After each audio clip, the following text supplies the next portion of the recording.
1868년 조선 왕실에 경사가 있었습니다. 고종의 첫 아들이 태어난 것입니다. 아이의 이름은 완화군. 비록 어머니가 한미한 궁녀 출신이어서 서자의 신분이었지만 조정과 왕실은 환호했습니다. 조선 후기 왕손들이 연이어 요절하는 상황에서 건강하게 태어난 왕자는 그 자체로 축복이었기 때문입니다. 완화군의 탄생은 단순한 왕자의 출생이 아니었습니다. 그는 고종의 군함 사녀 중 맏이었고 흥선대원군의 첫 손주이기도 했습니다. 특히 흥선대원군은 이 첫 손주를 극진히 아꼈습니다. 직접 육아에 관여할 정도였으니 그 애정이 얼마나 깊었는지 짐작할 수 있습니다. 그러나 완화군의 생애는 조선 왕실의 복잡한 권력 구도와 비극적 운명이 교차하는 지점에 놓여 있었습니다. 서출이라는 신분적 한계, 명성황후가 낳은 적자의 등장, 그리고 급작스러운 죽음. 11년이라는 짧은 생애 동안 완화군이 겪은 이야기는 조선 말기 왕실의 명암을 고스란히 보여줍니다. 1868년 경복궁에는 긴장과 기대가 교차하고 있었습니다. 궁녀 이씨가 아이를 낳을 날이 다가오고 있었기 때문입니다. 비록 그녀가 정식 왕비가 아닌 승은상궁이었지만 왕실은 이 출산을 주목하고 있었습니다. 고종의 첫 아이가 될 것이기 때문이었습니다. 당시 고종은 17세의 젊은 나이였습니다. 2년 전인 1866년 15세의 나이로 명성황후 민씨와 가래를 올렸지만 아직 두 사람 사이에서 아이는 태어나지 않았습니다. 오히려 고종은 혼인 전부터 알고 지내던 궁녀 이씨를 더욱 총애했습니다. 이씨는 고종보다 9살이나 많았지만 어린 왕의 마음을 사로잡았습니다. 궁녀 이씨는 영보당이라는 당호를 가진 인물이었습니다. 당호란 궁녀나 후궁에게 주어지는 호칭으로 정식 자기는 아니지만 궁중에서의 신분을 나타내는 표시였습니다. 영보당이라는 이름은 그녀가 어느 정도 왕의 총애를 받고 있음을 보여주는 것이었습니다. 드디어 아이가 태어났습니다. 건강한 사내 아이였습니다. 이 소식은 곧 궁중을 넘어 조정 전체로 퍼져나갔습니다. 대신들은 축하의 상소를 올렸고 백성들도 왕자의 탄생을 기뻐했습니다. 비록 어머니가 승은상궁 출신이어서 서자의 신분이었지만 그것은 큰 문제가 되지 않았습니다. 완화군의 탄생이 이토록 환영받은 데는 이유가 있었습니다. 조선 후기 왕실은 심각한 후사 문제를 겪고 있었습니다. 왕자와 공주들이 태어나도 제대로 성장하지 못하고 요절하는 경우가 너무나 많았던 것입니다. 철종은 1854년부터 1862년까지 5명의 왕자를 낳았지만 모두 요절했습니다. 이러한 비극적 상황 때문에 반개 왕족이었던 고종이 왕위에 오를 수 있었던 것입니다. 왕손들의 높은 영아 사망률은 왕실의 지속 가능성 자체를 위협하는 문제였습니다. 이런 배경 속에서 완화군의 탄생은 특별한 의미를 지녔습니다. 비록 서자였지만 건강하게 태어난 왕의 아들은 그 자체로 왕실의 희망이었습니다. 조선시대에는 후궁소생이라도 왕의 자식으로 태어나면 상황에 따라 척출에 준하는 대우를 받았습니다. 어머니의 신분이 낮다는 것은 장애물이지만 극복 불가능한 것은 아니었습니다.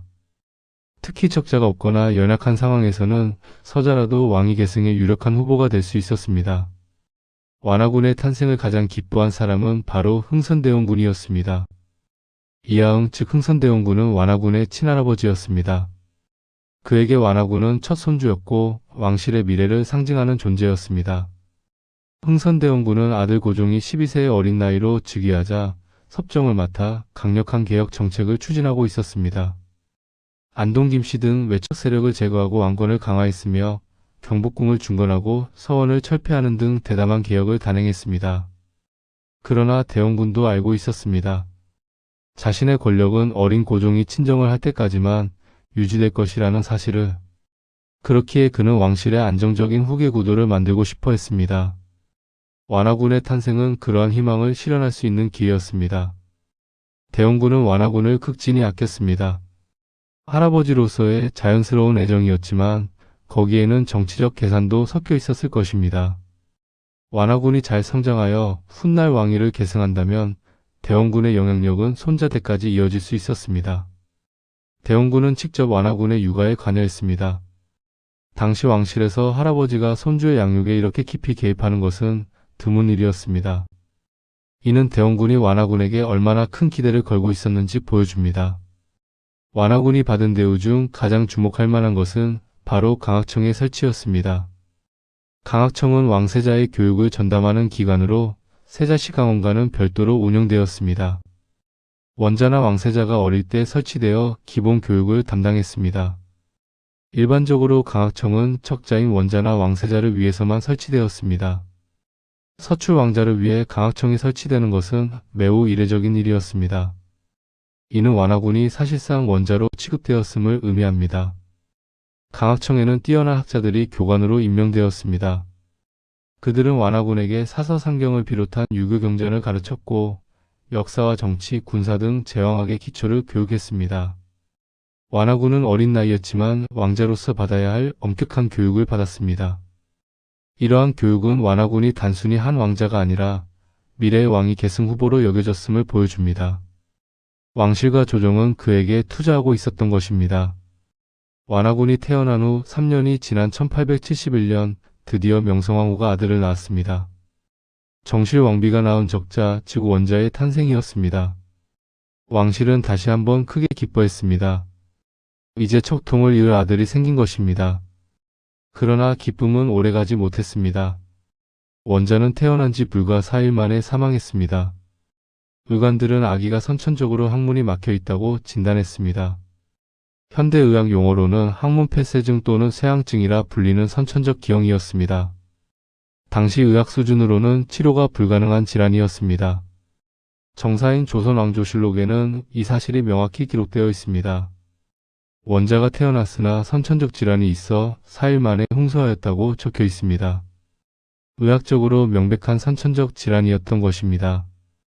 그러나 궁중과 민간에는 불길한 소문이 돌기 시작했습니다. 흥선대원군이 완화군을 세자로 만들기 위해 명성황후의 아들을 독살했다는 것입니다. 일부에서는 대원군이 인삼을 이용해 독을 탔다는 구체적인 이야기까지 나돌았습니다.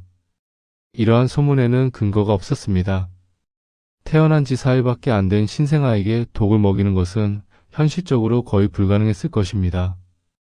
더욱이 아기는 선천적 기형으로 인해 배설 자체가 불가능한 상태였습니다. 의학적 기록이 명확했습니다. 그럼에도 이런 소문이 퍼진 것은 당시 궁중의 긴장과 불신을 보여줍니다. 대원군과 명성황후의 권력 다툼은 이미 시작되고 있었고 왕위 계승 문제는 그 핵심에 있었습니다. 사람들은 왕실 내부에 음모와 갈등이 있을 것이라 의심했고 그러한 의심이 근거 없는 소문을 만들어냈습니다. 명성황후의 첫 아들이 사망한 후 1873년에 공주가 태어났으나 이 아이 역시 첫 돌을 넘기지 못하고 세상을 떠났습니다.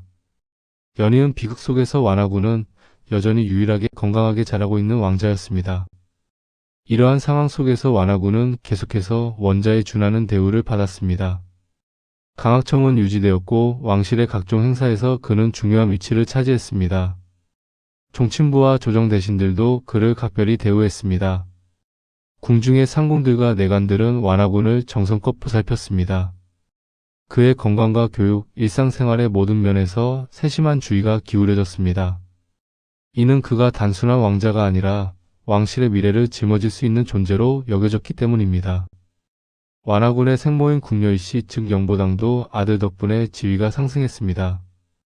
비록 정식 후궁의 자기를 받지는 못했지만 궁중에서 상당한 존중을 받았습니다. 왕의 장자를 낳은 어머니로서 그녀는 다른 궁녀들과는 다른 대우를 받았습니다. 이 시기 완화군은 아마도 행복했을 것입니다. 왕실의 사랑을 받으며 훌륭한 스승들에게 교육받으며 자신이 특별한 존재임을 느끼며 자랐을 것입니다. 할아버지 대원군의 총애, 아버지 고종의 관심, 궁중 사람들의 존경. 이 모든 것이 어린 완화군을 둘러싸고 있었습니다. 그러나 이러한 행복은 오래가지 못할 운명이었습니다. 역사의 물결은 완화군이 통제할 수 없는 방향으로 흘러가고 있었습니다. 권력의 중심은 이동하고 있었고 왕실의 구도는 변화하고 있었습니다. 1873년 완화군이 5세가 되던 해 흥선대원군이 시각했습니다. 고종이 22세가 되어 친정을 선언한 것입니다. 이는 완화군의 가장 강력한 후원자가 권력을 잃었음을 의미했습니다. 그리고 그 이듬해인 1874년 완화군의 운명을 결정적으로 바꿀 사건이 일어났습니다. 명성황후가 다시 아들을 낳은 것입니다. 이번에는 건강한 아기였습니다. 이 아이가 바로 훗날의 순종입니다. 척자가 태어난 순간 완화군의 왕위 계승 가능성은 사실상 사라졌습니다. 7세가 된 완화군은 어머니 영보당 이씨와 함께 궁을 떠나야 했습니다. 더 이상 원자로 대우받을 수 없게 된 것입니다. 한때 왕실의 희망이었던 소녀는 이제 궁 밖에서 살아가야 하는 처지가 되었습니다.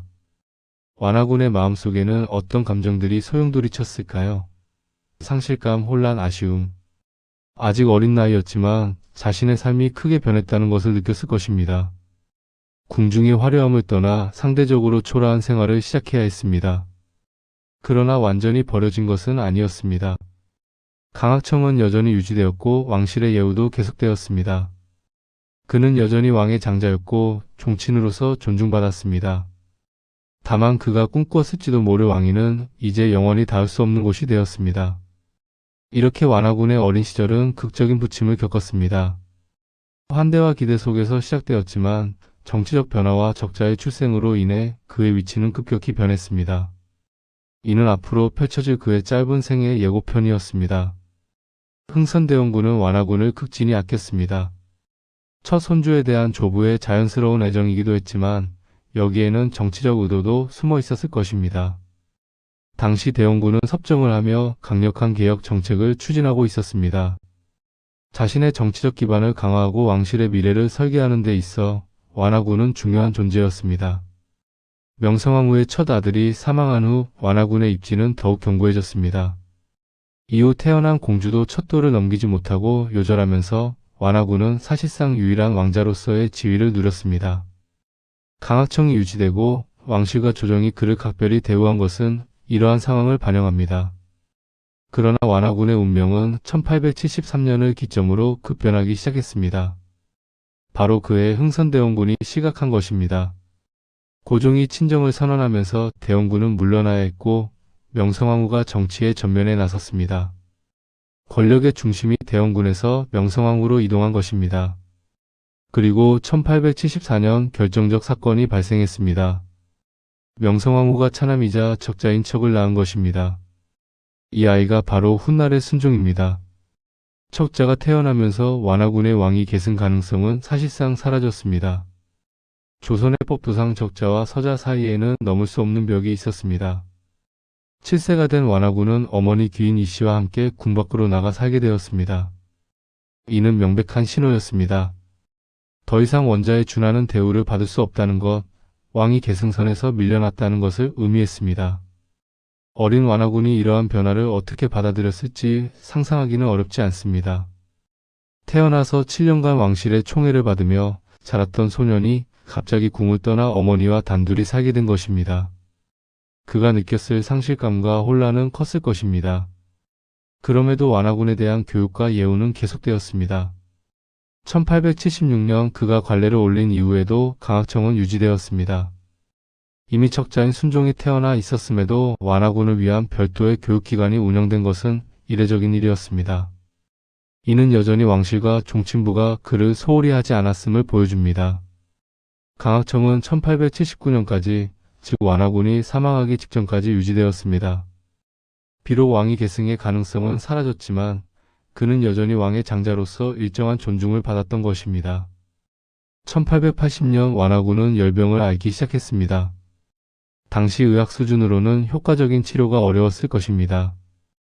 병세는 급격히 악화되었고 완화군은 불과 11세의 나이로 세상을 떠났습니다.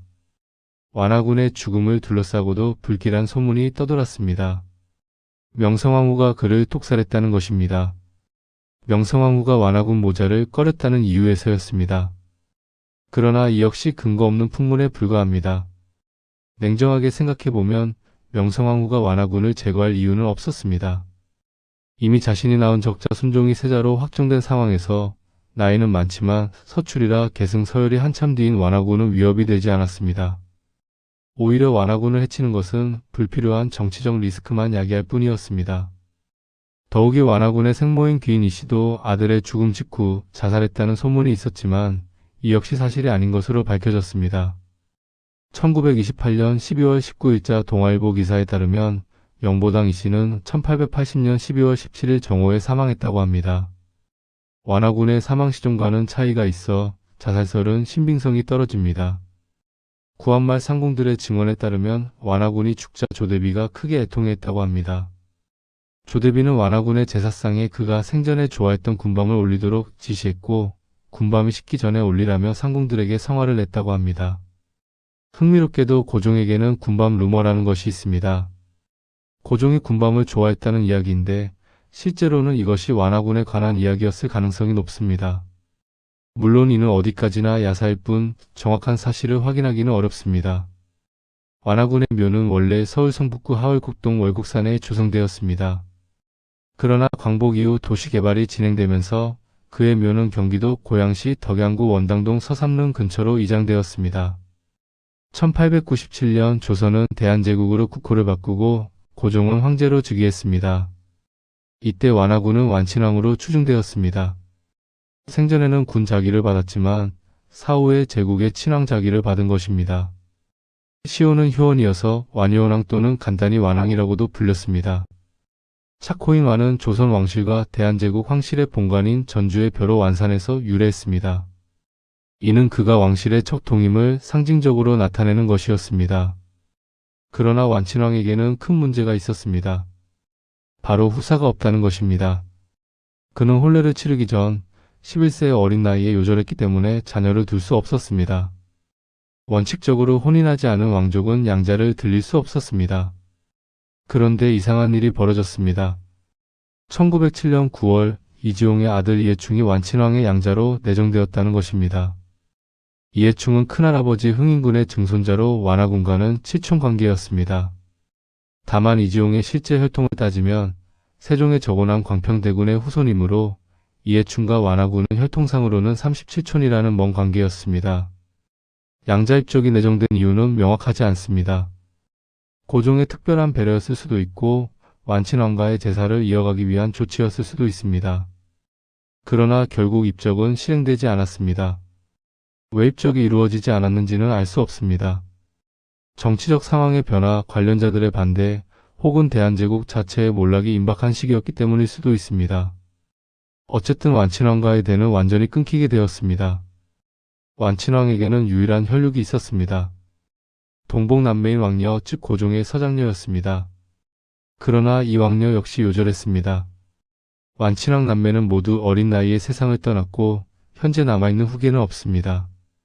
완화군의 짧은 생애는 조선 말기 왕실의 여러 문제를 압축적으로 보여줍니다. 첫째, 왕실의 높은 영아 사망률과 후사 문제입니다. 조선 후기 왕실은 심각한 건강 문제를 겪고 있었습니다. 근친혼의 폐해, 열악한 의료 환경, 궁중의 스트레스 등이 복합적으로 작용하여 많은 왕자와 공주들이 어린 나이에 사망했습니다. 완화군 역시 이러한 비극의 희생자였습니다. 둘째, 적서 차별의 문제입니다. 완화군은 고종의 장자였지만 서자라는 이유로 왕위를 계승할 수 없었습니다. 그가 받았던 파격적 대우는 역설적으로 척자가 없었기 때문에 가능한 것이었습니다. 순종이 태어나자마자 그의 지위는 급격히 하락했습니다.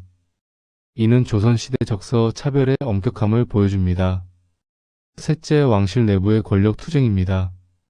흥선대원군과 명성황후의 갈등, 왕위 계승을 둘러싼 암투가 완화군의 삶에 깊은 영향을 미쳤습니다. 그는 이러한 권력 다툼 속에서 때로는 중심에, 때로는 주변부에 놓였습니다. 넷째, 민심의 동요와 유언비어입니다. 완화군의 죽음을 둘러싸고 독살설이 퍼진 것은 당시 왕실에 대한 민심이 불안정했음을 보여줍니다. 근거 없는 소문이 쉽게 퍼지고 믿어진 것은 왕실에 대한 신뢰가 약화되고 있었음을 시사합니다. 완화군은 조선 왕실이 겪었던 구조적 문제들의 교차점에 서 있던 인물이었습니다. 그의 삶과 죽음은 개인의 비극이자 동시에 한 시대의 비극이었습니다. 완화군은 11년이라는 짧은 생애를 살다갔습니다. 왕의 장자로 태어나 한때 원자에 준하는 대우를 받았지만 결국 왕위를 계승하지 못했고 어린 나이에 세상을 떠났습니다. 대한제국 시대의 완친왕으로 추중되었지만 후사를 잇지 못해 그의 가계는 완전히 단절되었습니다. 그는 역사의 주류에서 벗어난 인물입니다. 조선왕조실록에도 그에 대한 기록은 많지 않습니다. 그러나 바로 그렇기 때문에 완화군의 이야기는 의미가 있습니다. 그의 삶은 역사의 큰 흐름 속에서 개인이 얼마나 무력할 수 있는지를 보여줍니다. 왕자로 태어났지만 서자라는 신분, 권력의 중심이 바뀌는 정치적 상황, 그리고 질병이라는 우연이 그의 운명을 결정했습니다. 그에게는 자신의 삶을 선택할 기회가 거의 없었습니다. 동시에 완화군의 이야기는 조선 왕실의 인간적 면모를 보여줍니다. 흥선대원군의 손주사랑 조대비가 제사상에 올린 군밤, 왕실이 그를 위해 설치한 강학청. 이러한 일화들은 권력과 정치의 냉혹함 너머에 있는 인간의 감정을 드러냅니다. 오늘날 완화군의 묘는 서삼릉 근처에 조용히 자리하고 있습니다. 많은 사람들이 찾지 않는 곳입니다. 그러나 그 묘는 조선 말기의 격변기를, 왕실의 비극을, 그리고 한 소년의 짧았던 생애를 증언합니다. 완화군, 완친왕, 완효원왕. 여러 이름으로 불리지만 결국 그는 11년을 산 한 소년이었습니다. 왕자로 태어나 왕이 될 꿈을 꾸었을지도 모를, 그러나 그 꿈을 이루지 못하고 떠난 소년. 그의 이야기는 역사 속에 작은 각주로 남았지만 그 각주 속에는 한 시대의 비극과 인간의 보편적 감정이 담겨 있습니다. 역사는 승자의 기록이라고 합니다. 왕위를 계승한 이들, 권력을 잡은 이들의 이야기가 역사의 중심을 차지합니다. 그러나 완화군처럼 역사의 주변부에 머물렀던 인물들의 이야기도 중요합니다. 그들의 삶을 통해 우리는 역사를 더 입체적으로, 더 인간적으로 이해할 수 있습니다. 완화군의 짧은 생애는 끝났지만 그의 이야기는 계속됩니다. 역사가들의 연구에서, 대중문화 속에서, 그리고 조선 말기의 격변기를 이해하려는 모든 이들의 마음속에서 잊혀진 왕자는 그렇게 기억되고 있습니다.